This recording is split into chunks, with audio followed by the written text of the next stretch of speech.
We dada, mkisha date miezi 6, anza kuhamia kwake. Uwezi jua wewe unajizuia riziki yako. Mkisha kwa kwenye mahusiano miezi 6 na kuendelea, amisha nguo kidogo kidogo, hamia kwake, kaishi naye huyo mume wako. Love of your life. Hamia kwake kabisa moja kwa moja. Mlisikia?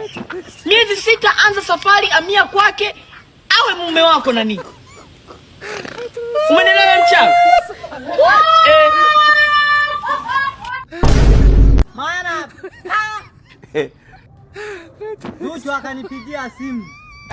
Chinese, njoo basi unaelewa mtoto wangu unamnywesha uji na kumpeleka chooni. Hello. Kama najiona wale wanawake waliokuwa wanatoa mimba kama nawaona, watakuwa wananitembeleza. Chinese, naomba basi nije nibebe katoto ka Zuchu. Sana mimi kwanza. Baka mtanikoma. Hello. Ndugu yangu, kama una mpango wa kumrudia ex wako, kabla haujamrudia, nenda kasome Biblia katika kitabu cha Methali sura ya 26 mstari wa 11.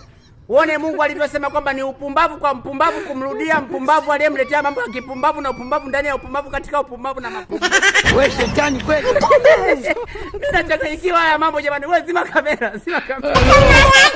Wewe Moven wewe. We dada, endelea kudate na wababa. Kuna siku utadate na ex wa mama yako, malaya wewe. Njaa tu zinakusumbua. Kwani vijana wenzako waoni wewe mwizi wewe? Umekazana na wababa wa miaka 60, miaka 200, miaka buku. Kuna siku utadate na ex wa mama yako, malaya wewe. Jitafutia tu laana za bure, mwizi wewe. Punguza njaa. Fanya kazi. Wewe dada wewe. Natafuta mtu ni date naye alafu aniache jamani. Angalau nihangaike kidogo. Nalala sana jamani, nalala sana siku hizi. Natafuta mtu ni date naye anivunje moyo, filigisi na maini. At least nipungue uzito. Maki nimenenepa sana. Yaani nina amani jamani. Hii amani mimi sijaizoea. Hii amani imekisiri. Kwa kama yupo mtu mwenye visasi vyake aliyeachwa kwenye mataa aje tu date na mimi anilipizie kidogo jamani. Huu uzito mimi unanielemea. Maki mimi nachanganyikiwa haya mambo. Wewe nani, zima kamera, zima kamera. Wewe Moven wewe. Kaka, ukiona unaiomba sana ujue sio ya kwako. Mwenyewe anaulizwa unataka? Mwenye nayo waga anaulizwa unataka? Lakini ukiona unaomba sana, Jumatatu, Jumanne, Jumatano, sio ya kwako brother. Tafuta ya kwako. Mwenye nayo anaulizwaga unataka? Tena anapigwa na ofa juu. Twende Kisinia, tukitoka Kisinia tuje nikupe. Sijui unaelewa? Au tufanye delivery.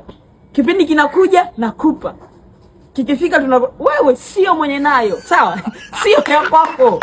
Mwenye nayo anaulizwaga brother. Mwenye mapenzi ya kweli hana pesa. Mwenye pesa hana mapenzi ya kweli. Mwenye pesa hana mapenzi ya kweli hana nguvu za kiume. Mwenye nguvu za kiume, pesa na mapenzi ya kweli hana muda. Yuko busy na biashara. Mapenzi.